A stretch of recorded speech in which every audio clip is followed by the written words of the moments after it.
Bismillahirrahmanirrahim. Welcome to Dream Achievers by Mohammad Adnan. Today we are going to discuss an important topic, that is Afghan refugees and implication of that refugees on Pakistan. Afghan refugees की अगर हम history को और introductory passage को अगर हम थोड़ा सा डिस्कस करें तो ये डिस्कशन जो है इसके लिए हमें 50 years बैक जाना पड़ेगा। अगर हम उसको देखें तो Afghan refugees basically are the citizens of Afghanistan who were forced to flee their country as a result of war, persecution, torture or genocide. Basically, in 1978, a Saur revolution followed by the 1979 by Soviet invasion marked first major wave of internal displacement and international migration to neighboring Iran and Pakistan. 1979 में सौर revolution हुई। सौर revolution में 1979 में Soviet invasion हुआ अफगानिस्तान के अंदर, जिसके एक समाल सा वर्ड यूज किया जाता है, गर्म पानियों तक रसाई, अब सोवियत यूनियन की तरफ से था। तो that was the first major way for internal displacement and international migration, जिसके मुकाबले में सबसे ज़्यादा जो माइग्रेशन हुई थी that was in Iran and Pakistan, and a little number of refugees also went in India. उसके बाद अगर 1989 में जब सोवियत इन्वेजन एंड हुई और फिर 1991 में सोवियत यूनियन डिसइंटीग्रेट हुआ 7 डिफरेंट स्टेट्स में, उस टाइम जो अफगानिस्तान के रिफ्यूजीज की पॉपुलेशन थी, पॉपुलेशन ने वहाँ से वापस जाना शुरू कर दिया और जो पॉपुलेशन थी इनकी 20% इंक्रीज हो गई। उसके बाद 90s में सिविल वार स्टार्ट हो गई अफगानिस्तान में। उस सिविल वार के अगेंस्ट फिर माइग्रेशन स्टार्ट होना शुरू हो गई वहाँ से, बट उसके बाद तालिबान की गवर्नमेंट हुई अफगानिस्तान में और 2000 तक जो है वो काफ़ी रिफ्यूजीज फिर वापस अपने कंट्रीज में चले गए। But in 2001 after 9/11 attack again USA start war against Taliban government in Afghanistan, and Pakistan was also the ally or major NATO non-NATO ally of USA in Afghan war। इसको 9/11 war and war of terror भी कहते हैं। उस time Pakistan Afghanistan is one of the largest refugee producing country in the world. अगर हम 2021 के statistics देखें तो 2021 के स्टैटिस्टिक्स में round about 2.7 million Afghan refugees, which is the third largest refugee group after Syrian and Venezuelan refugees। अच्छा, अगर हम देखें इसके अलावा अगर हम कुछ चीज़ों को देखें कि मेजर होस्ट कंट्रीज कौन कौन से रहे हैं अफगान रिफ्यूजीज के लिए, तो major host countries Afghanistan refugees के लिए सबसे मेजर जो है वो पाकिस्तान और ईरान रहे हैं, क्योंकि पाकिस्तान और ईरान की अप्रॉक्सीमेटली जितनी भी पॉपुलेशन जो है फ्लड हुई है उसमें मेजर जो पॉपुलेशन है वो अफगानिस्तान की पाकिस्तान में आई और उनके बाद ईरान के अंदर गई। अब हम अगर इनके मेजर स्टैटिस्टिक्स देखें, सबसे पहले हम कंट्रीज़ को डिस्कस करते हैं। ऑलमोस्ट जो स्टैटिस्टिक्स बताते हैं उन स्टैटिस्टिक्स में ये आता है कि 36 कंट्रीज़ जो हैं उनमें अफ़गान रिफ्यूजीज़ जो हैं आफ्टर 9/11 अटैक गए हैं। अब उसमें हम सारे कंट्रीज़ को तो डिस्कस नहीं कर सकते, पर हम मेजर्स कंट्रीज़ को डिस्कस करते हैं कि मेजर कंट्रीज़ कौन कौन से हैं। First is Pakistan, second is Iran, Germany, Turkey, USA, Austria, France, Sweden, Greek, India, Switzerland, Italy, Australia, UK, Indonesia, Tajikistan, Netherland, Belgium, Norway, Finland, Malaysia, Romania, Canada, Denmark, and last but not the least, Portugal. Portugal has the least number of Afghan refugees in its country. इसके बाद अगर हम स्कैवेंडियन countries देखें तो उनमें भी हैं, but it has very least population. But अगर हम पाकिस्तान को देखें तो पाकिस्तान में 1979 टू 1989 के अंदर अप्रॉक्सीमेटली 3.1 मिलियन पीपल जो हैं वो आए थे.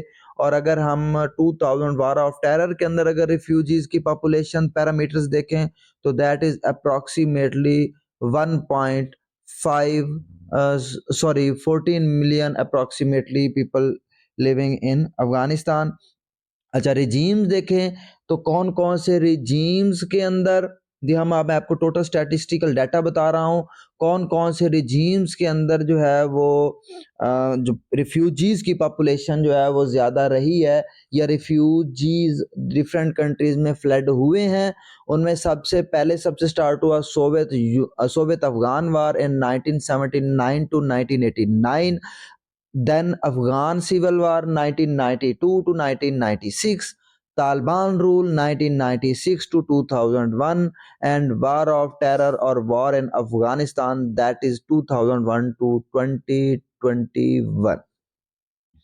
That is basically statistical data of Afghan refugees and internal displacement as well as major host countries in of Afghan refugees. अच्छा, अब हम अगर पॉपुलेशन का डाटा देखें, अच्छा करंटली अगर हम इसकी डिस्प्लेसमेंट का मेथड देखें तो इन अक्टूबर 2023 पाकिस्तान की जो फेडरल गवर्नमेंट है उन्होंने सोचा कि हम क्योंकि ये जो जितनी भी पॉपुलेशन है that is approximately 3.5 million people, इनको जो है वो वापस क्योंकि अब अफगान तालिबान गवर्नमेंट आई है तो हम ये जो जितने भी हमारे रिफ्यूजीज हैं क्योंकि ये इकोनॉमी के ऊपर बर्डन है तो हम इनको वापस उनके कंट्रीज में भेजते हैं. और डेडलाइन वाज नवंबर 1 और इसके अकॉर्डिंग जो है 3 फेजेस में जो अफगान रिफ्यूजीज थे उनको वापस भेजा गया. फर्स्ट फेज में थे जितने भी जो non registered and undocumented population Afghan population थी उनको वापस भेजा गया. सेकंड में जो है सेकंड और थर्ड में उन लोगों को भी वापस भेजा गया that was also documented people in Pakistan. तो that is the population data. अगर हम पॉपुलेशन डाटा को फर्दर डिस्कस करें, that Pakistani government begin admitting Afghan after the beginning of Soviet Afghan 1979. ये सारी बातें मैं आपसे डिस्कस ऑलरेडी कर चुका हूँ. एज ऑफ अक्टूबर जो लास्ट स्टैटिस्टिक्स हैं, as of October 2023 the United Nation estimate that nearly 3.7 million Afghan reside in Pakistan, while Pakistani authorities believe that these numbers are low number. Approximately it is 4.4 million population. Of these, only a few hold a required document allowing them legally stay in Pakistan. As of June 2023, 1.4 registered refugees still remain in Pakistan according to United Nations Human Rights Commission. अब हम आते हैं अपने major topic की तरफ. हमारा introduction बहुत lengthy हो गया था क्योंकि ये काफ़ी लेंथी टॉपिक है. 1979 से हमने इसको स्टार्ट करना है. बट अब अगर हम इसके एक इम्पैक्ट देखते हैं तो इनके जो रिफ्यूजीज होते हैं उसके किसी भी कंट्री के अंदर क्या इम्पैक्ट होते हैं, तो इकोनॉमिक इम्पैक्ट होते हैं, सोशल इम्पैक्ट्स होते हैं, पॉलिटिकल इम्पैक्ट्स होते हैं. तो हम उन सारे इम्पैक्ट्स को डिस्कस करने की कोशिश करेंगे. अगर हम इकोनॉमिक इम्पैक्ट्स देखते हैं तो इकोनॉमिक इम्पैक्ट को देखने से पहले मैं आपको एक थोड़ा सा सिनेरियो बता दूं. देखें, इकोनॉमिक इम्पैक्ट जो है वो डिफरेंट कंट्रीज पे डिफरेंट होता है. ऐसा नहीं है कि जो रिफ्यूजीज हैं उनका किसी भी कंट्री पे हमेशा नेगेटिव इम्पैक्ट होगा, ऐसा कहीं नहीं है. ऐसे कंट्रीज जो डेवलप्ड कंट्रीज हैं और जहां पे लेबर फोर्स जो है वो प्रॉपर नहीं है या एक्सपेंसिव लेबर फोर्स है, वहां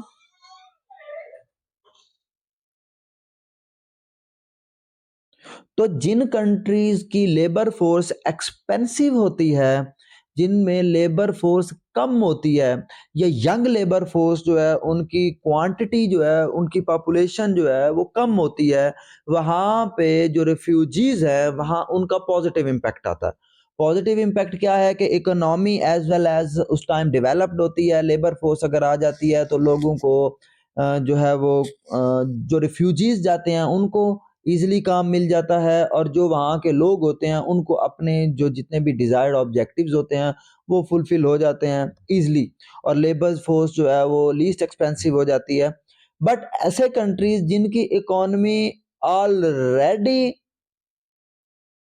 बर्डन फेस कर रही होती है, या जिन कंट्रीज की ऑलरेडी सिक इकोनॉमी होती है as like Pakistan and Iran, तो उन कंट्रीज पे इन रिफ्यूजीज का बहुत बड़ा जो है वो बैड इम्पैक्ट पड़ता है। इसकी मैं आपको एक बड़ी छोटी सी एग्जांपल दे दूं। हमारा टॉपिक जो है वो थोड़ा लेंथी हो जाएगा, लेकिन मैं आपको ये चीज समझाता चलूं, दैट इज इकोनॉमिक टर्म। देखें, एक टर्म है दैट इज इनफॉर्मल इकोनॉमी, और पाकिस्तान ये वर्ल्ड में है, ऐसा नहीं है कि इनफॉर्मल इकोनॉमी सिर्फ पाकिस्तान के अंदर है, ऑल ओवर द वर्ल्ड जितने भी डेवलप्ड कंट्रीज भी हैं, यूरोपियन कंट्रीज, इनफॉर्मल इकोनॉमी वहां भी होती है। बट पाकिस्तान के अंदर इनफॉर्मल इकोनॉमी का शेयर ऑलमोस्ट 40% है। अब इनफॉर्मल इकोनॉमी होता क्या है? इनफॉर्मल इकोनॉमी बेसिकली होता है कि जब आप कोई ऐसा प्रोफेशन लें, जब आप अपने जो अर्निंग का कोई ऐसा मैकेनिज्म लें जो गवर्नमेंट के साथ आपका रजिस्टर्ड नहीं है। इसका मतलब क्या होता है, मैं छोटी सी एग्जांपल दूं। अगर एक फीमेल जो है घर में बैठ के सिलाई कढ़ाई का काम कर रही है, एक मेल जो है वो रेढ़ी के ऊपर या छाबड़ी के ऊपर जो है वो चीजें सेल कर रहा है, तो इसका मतलब है कि वो पाकिस्तान की स्टेट में बैठ के अर्निंग कर रहा है। बट उस अर्निंग के बदले में, चाहे वो फीमेल है चाहे वो मेल है, उस अर्निंग के बदले में वो पाकिस्तान को कोई टैक्स नहीं दे रहा। अब यहाँ पे टैक्स की अगर मैं आपको बात करूं तो देखें, टैक्स दो तरह के होते हैं। एक होता है डायरेक्ट टैक्स, इकोनॉमिक हमारा टॉपिक चल पड़ा है। एक होता है डायरेक्ट टैक्स, एक होता है इनडायरेक्ट टैक्स। जो डायरेक्ट टैक्स होता है वो टैक्स होता है जो डायरेक्ट गवर्नमेंट के पास जाता है। हम वो पे करते हैं, हमारी पाकिस्तान की जो सिनेरियो है सरफेस में, वो हम डायरेक्ट टैक्स नहीं देते जो डायरेक्ट गवर्नमेंट के पास जाता है, जैसे प्रॉपर्टी टैक्स है या डिफरेंट और टैक्सेस है। हम इनडायरेक्ट टैक्स देते हैं। इनडायरेक्ट टैक्स मीन ये है कि हम कोई कोल्ड ड्रिंक ले लें, कोई ब्यूटी प्रोडक्ट ले लेते हैं, या डिफरेंट किस्म की प्रोडक्ट्स लेते हैं, तो उनके ऊपर जब हम वो परचेज कर रहे होते हैं तो हम इनडायरेक्टली उनके ऊपर जो टैक्स है वो भी पे कर रहे होते हैं।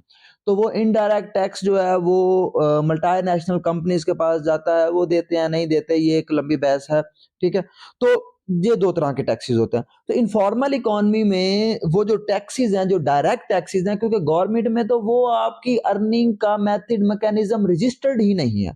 जब वो आपका मैकेनिज्म रजिस्टर्ड नहीं होगा तो इसका मतलब है कि आप वहां पे आप गवर्नमेंट को टैक्स नहीं देंगे, अर्निंग करेंगे, तो इसका मतलब है कि गवर्नमेंट जो है वो अपने उस टैक्स से महरूम है।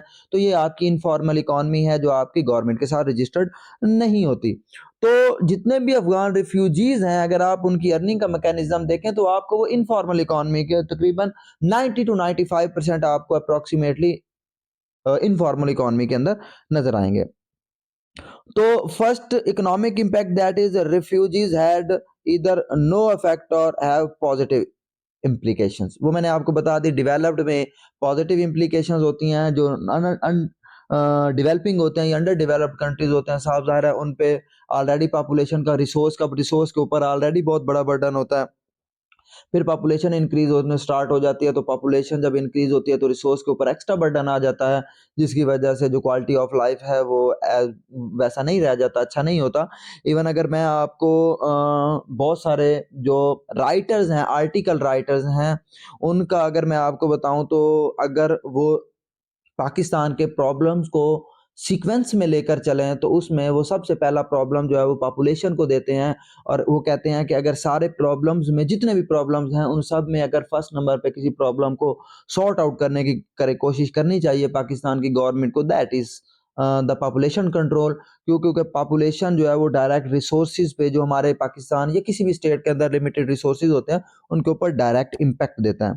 उसके बाद जो affected economic interest of locals, वो मैंने आपको पहले बता दिया कि लोकल्स जो हैं उनकी साफ ज़ाहिर है कि ये इनफॉर्मल इकोनॉमी के अंदर आते हैं। रेडी छाबड़ी वाले जो होते हैं वो एज़ कंपेयर टू जो टैक्स ओरिएंटेड पीपल होते हैं उनसे कम पैसों में चीज़ें देते हैं। तो साफ ज़ाहिर है जो टैक्स ओरिएंटेड पीपल हैं उनकी इकोनॉमी जो है वो उनकी जो परचेजिंग एंड सेलिंग है वो सफ़र करती है।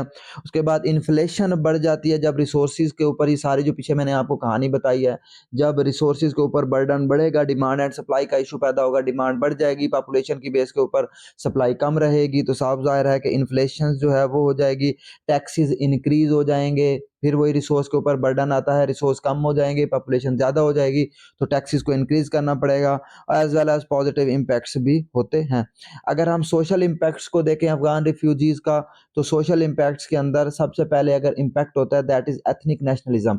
एथनिक नेशनलिज्म का मतलब ये होता है कि अगर किसी भी कंट्री से रिफ्यूजीज आ रहे हैं और वो रिफ्यूजीज जो हैं वो एथनिकली तौर पर सेम है, जैसे अगर किसी कंट्री से बलोच आ रहे हैं और वो बलोचिस्तान में है, या जो पश्तून है वो केपीके के अंदर आ रहे हैं, तो वो एक एथनिसिटी की बेस के ऊपर जो है वो लोग उनको अपने पास जगह देते हैं। और इसकी सबसे बेस्ट केस स्टडी है यूगोस्लाविया की। यूगोस्लाविया में वर most 4 lakh refugees were place in their houses by local just because of ethnic nationalism. और यही अगर हम देखें तो केपीके के अंदर देखें, क्योंकि अफगान रिफ्यूजीज में मोस्टली पश्तून थे, तो केपीके में भी स्टार्ट में उन्होंने वेलकम किया था, वार्म वेलकम किया था रिफ्यूजीज का, लेकिन बाद में जो है जब उन्हें नज़र आया कि ये जो रिफ्यूजीज हैं ये उनके अपने ऊपर बर्डन है और उनके बेनिफिट्स जो हैं वो प्रॉपरली नहीं मिलेंगे उनको इनकी पॉपुलेशन इंक्रीज की बेस के ऊपर, तो वो फिर उनके अगेंस्ट हो गए। और बलोचिस्तान में भी सेम यही इशू था। Balochistan population considering refugees as a threat of imbalance their population.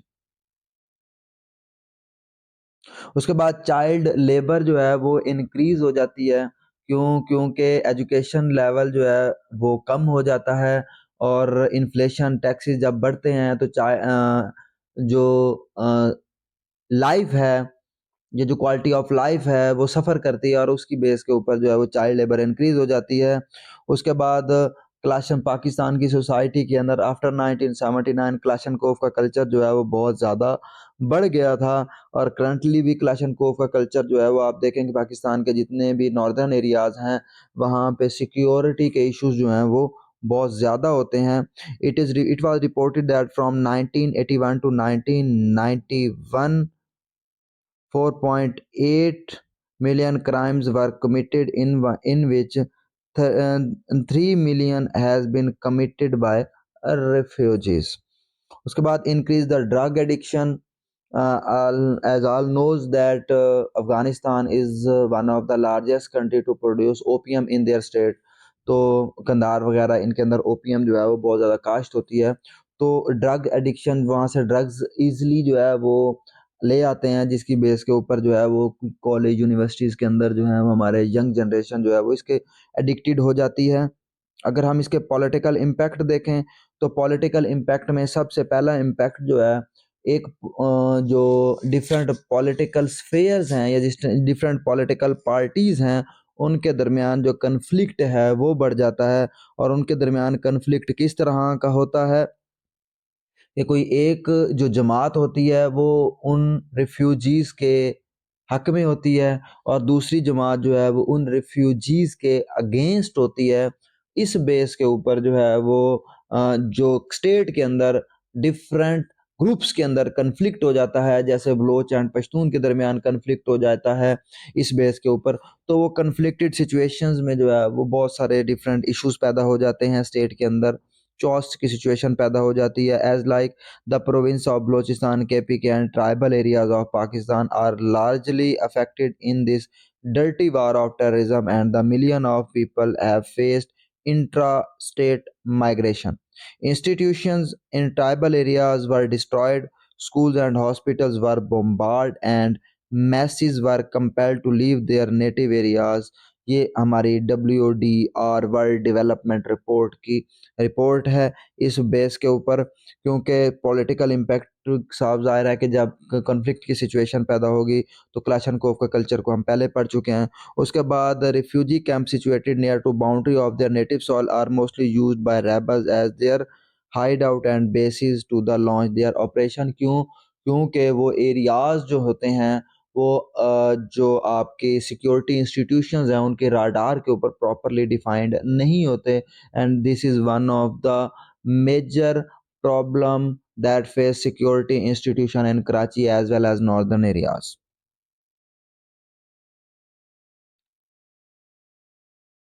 उसके बाद refugees create problems when they serve as domestic opposition और support of one party agenda against other community.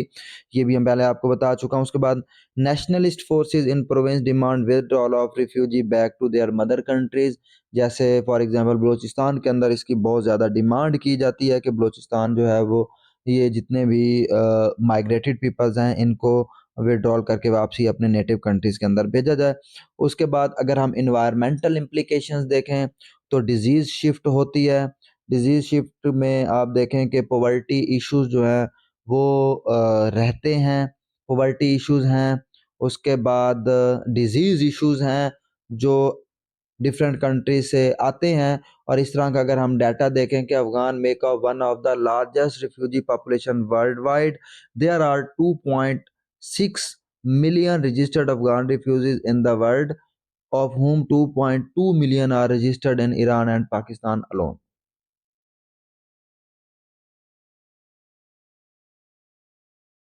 अब अफ़गानिस्तान जो वो सफ़र क्या करते हैं, ऑलमोस्ट 40 ईयर जो हैं वो अफ़गानिस्तान सफ़र कर रहा है conflict, natural disaster, chronic poverty and food insecurity.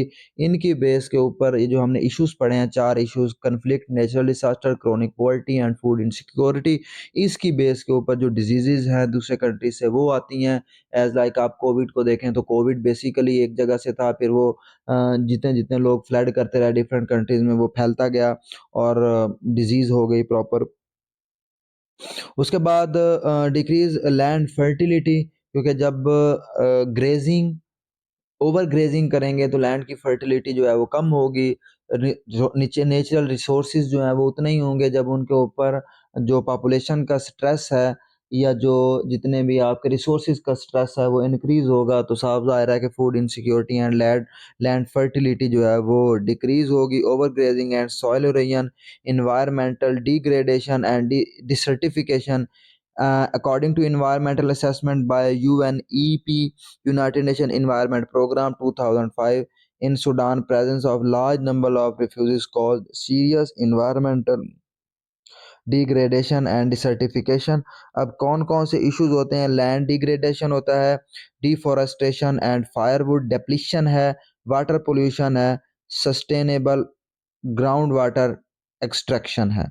अब इनके लिए क्या क्या वे फॉरवर्ड्स होने चाहिए अफ़गान रिफ्यूजीज़ के लिए। सबसे पहले तो इंटरनेशनल कम्युनिटी विद अफ़गान जो होस्ट कंट्री है, रिफ्यूजीज़ होस्ट कंट्री है, उनको एक असिस्टेंस प्रोग्राम डेवलप करना चाहिए। जिस असिस्टेंस प्रोग्राम की बेस के ऊपर जितने भी रिफ्यूजीज़ हैं, माइग्रेंट्स हैं, उनको एजुकेशन दे के या उनको वोकेशनल एजुकेशन दें या फॉर्मल एजुकेशन दें, उसकी बेस के ऊपर देकर उनको वापसी जो है वो अपने कंट्रीज़ के अंदर भेजा जाए। ज़म्बिया की केस स्टडी ऐसे ही है। ज़म्बिया ने क्या किया था, उनके अंदर जितने भी रिफ्यूजीज़ थे उन्होंने उनके सेपरेट कैंप लगाए और सेपरेट कैंप के अंदर उन्होंने सेपरेट जो है उनके लिए वोकेशनल एजुकेशन, फॉर्मल एजुकेशन और डिफरेंट हेल्थ प्रोग्राम जो हैं वो स्टार्ट किया, जिसकी बेस के ऊपर जो है वो उन्होंने उनको डेवलप्ड किया और उनसे पॉजिटिव जो इम्प्लीकेशंस जो हैं वो इंजॉय की। उसके बाद Pakistan and Afghan refugees presence in such a large number create many complexities such as demographic change and political and security issues। इसकी बेस के ऊपर इंटरनेशनल पाकिस्तान को क्या करना चाहिए, पाकिस्तान को कोई बेहतर अफ़गानिस्तान के साथ मिल के कोलैबोरेट करना चाहिए। अफ़गानिस्तान, पाक Afghan and international community with western countries specially in USA। तो इन कंट्रीज़ को साथ लेकर जो है वो एक कोलैबोरेटिव प्रोग्राम डेवलप करें, जिस कोलैबोरेटिव प्रोग्राम के बेस के ऊपर जो है जितने भी रिफ्यूजीज़ हैं उनको बेनिफिटली तौर पर और गुड वे में जो है वो अपने कंट्रीज़ के अंदर वापस भेजा जाए, ताकि वो यहाँ से जाकर अपना जो उनका मदर कंट्री है, नेटिव कंट्री है, उसमें वो सफ़र ना करें। That is the today topic. अगर इसके रिगार्डिंग किसी का कोई क्वेश्चन हो तो वो कमेंट बॉक्स में पूछ सकता है। आज के लिए इतना ही। बहुत शुक्रिया। अल्लाह हाफ़िज़।